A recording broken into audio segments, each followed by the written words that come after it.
Donc, nouvelle vidéo cette fois sur deux phénomènes physiques qui mettent en jeu les phénomènes lumineux, à savoir la réflexion et la réfraction. Donc sur cette première diapositive, nous allons voir donc en quoi consiste la réflexion. Alors la réflexion consiste à voir arriver des rayons lumineux sur une surface qui est ici représentée en bleu et repartir avec un angle identique de l'autre côté.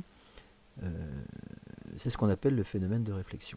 Alors, tout d'abord, donc, il faut évidemment une surface sur laquelle, entre guillemets, rebondiront les rayons lumineux.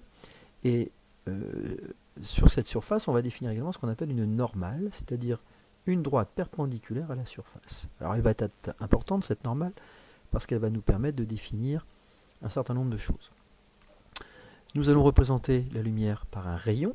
Donc, nous voyons ici qu'il arrive du haut pour aller vers la droite.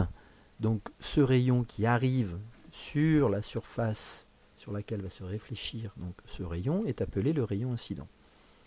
Le rayon qui donc est réfléchi, le rayon qui entre guillemets rebondit sur cette surface est appelé le rayon réfléchi.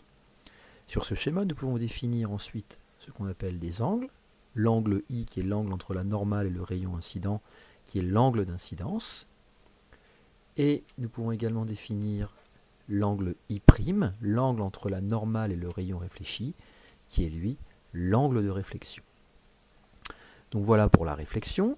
Autre phénomène lumineux important, celui de la réfraction. La réfraction, en quoi consiste-t-elle?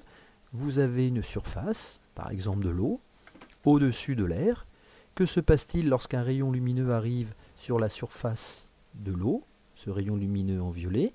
Il va donc toucher la surface de l'eau en un endroit. Une partie sera réfléchie comme nous l'avons vu précédemment, mais une partie sera également réfractée.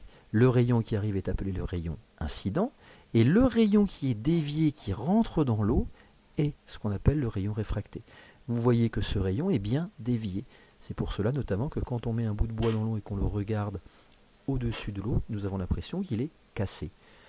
Sur ce schéma, il est important donc de définir la surface de séparation, c'est donc la surface de l'eau dans notre cas, toujours la perpendiculaire à cette surface qu'on appelle la normale, et donc le rayon incident qui arrive et le rayon réfracté qui passe dans le nouveau milieu, en l'occurrence ici l'eau.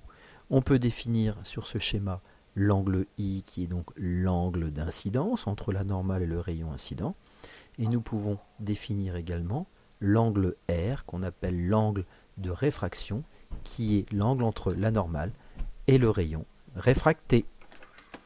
Voilà, bon courage!